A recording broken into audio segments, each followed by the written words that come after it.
We provide you the platform to turn your dreams into reality. Give wings to your aspirations with KR Mangalam University. Donald Trump की एक तरफा और फिजूल धमकियों के बीच भारत ने एक बार फिर दुनिया को यह साफ संदेश दे दिया है कि हमारी विदेश नीति पूरी तरह स्वतंत्र है और हम अपने राष्ट्रीय हितों के आधार पर फैसले लेते हैं। राष्ट्रीय सुरक्षा सलाहकार अजीत डोभाल और विदेश मंत्री एस जयशंकर की रूस यात्राएं इसी रणनीतिक स्वतंत्रता का हिस्सा है। भारत ने साफ किया है कि वह रूस से कच्चा तेल खरीदना बंद नहीं करेगा और न ही अमेरिकी दबाव में आकर अपनी नीतियां बदलेगा। ये दौरा ऐसे वक्त हो रहा है जब अमेरिका से राष्ट्रपति डोनाल्ड ट्रंप भारत को टैरिफ लगाने की धमकी लगातार दिए जा रहे हैं। ट्रंप ने पहले ही भारत पर 25% टैक्स लगाया है और हाल ही में कहा गया कि भारत अच्छा ट्रेडिंग पार्टनर नहीं है। साथ ही उन्होंने भारत पर रूस से सस्ता तेल खरीदकर उसे बाजार में बेचने का आरोप भी लगाया, जिससे रूस की वॉर मशीन को समर्थन मिल रहा है। लेकिन भारत ने ट्रंप की धमकियों को नजरअंदाज करते हुए रूस से अपने डिप्लोमेटिक मिशन को और भी ज्यादा एक्टिव कर दिया है। भारत ने कहीं भी ये नहीं कहा कि वह रूस से तेल खरीदना बंद कर देगा। दरअसल भारत अपनी जरूरत का लगभग 35 से 40% कच्चा तेल अब रूस से खरीद रहा है। युद्ध से पहले केवल यह आंकड़ा 0.2% था। चीन के बाद भारत अब रूस के कच्चे तेल का सबसे बड़ा खरीदार बन गया है। आपको बता दें, इस समय डोभाल की रूस यात्रा के दौरान कई अहम मुद्दों पर चर्चा हो सकती है। सबसे पहले बात करें रक्षा सहयोग की, तो इसमें S-400 मिसाइल डिफेंस सिस्टम की अतिरिक्त यूनिट की खरीद पर बात होगी।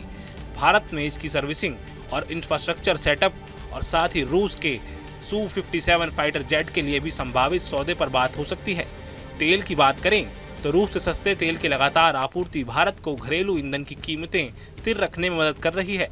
इससे न केवल भारत की आर्थिक सुरक्षा मजबूत हुई है, बल्कि वैश्विक सप्लाई चेन को भी स्थिरता मिली है। भारत का साफ कहना है कि अगर रूसी तेल सस्ता है तो हम अपने नागरिकों को महंगा तेल क्यों दें।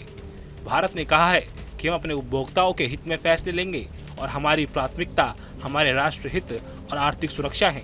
ग्लोबल ट्रेंड रिसर्च इनिशिएटिव यानी GTRI ने भी भारत के रूसी तेल व्यापार को पारदर्शी बताया है और कहा है कि इससे ग्लोबल मार्केट को और ज्यादा फायदा हुआ है। इस दौरे का एक और अहम मकसद हो सकता है रूसी राष्ट्रपति व्लादिमीर पुतिन की संभावित भारत यात्रा। डोभाल और जयशंकर की यात्राएं आने वाले भारत रूस शिखर सम्मेलन की नींव रख रही हैं। हालांकि पुतिन की यात्रा की तारीख अभी तक तय नहीं हुई है। रूस की तरफ से भी ट्रंप की धमकियों को सिरे से खारिज कर दिया गया था। क्रेमलिन के प्रवक्ता दिमित्री पेस्कोव ने कहा था कि ये धमकियां अवैध व्यापारिक दबाव हैं और कोई भी संप्रभु देश अपने हितों के अनुसार यह तय करने के लिए स्वतंत्र है कि वह किससे व्यापार करे और किससे नहीं।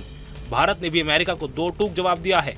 विदेश मंत्रालय ने कहा है कि भारत को टारगेट करना अनुचित है। भारत अपने हितों की रक्षा के लिए हर जरूरी कदम उठाएगा।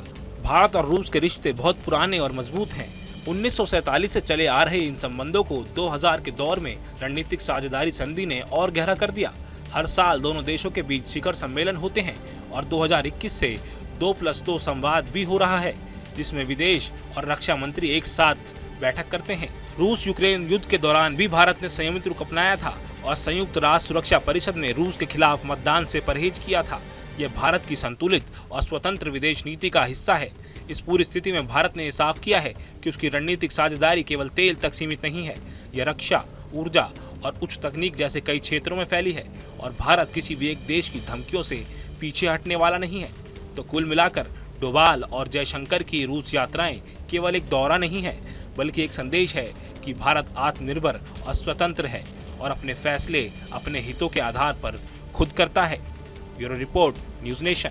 जहाँ भक्ति है हर शब्द में, कथाओं में छुपे हैं दिव्य रहस्य और ज्योतिष देता है जीवन को दिशा। धर्म से जुड़ी हर बातों को जानने के लिए हमारे चैनल स्तुति को सब्सक्राइब करें। चैनल पर जाने के लिए इस लिंक पर क्लिक करें।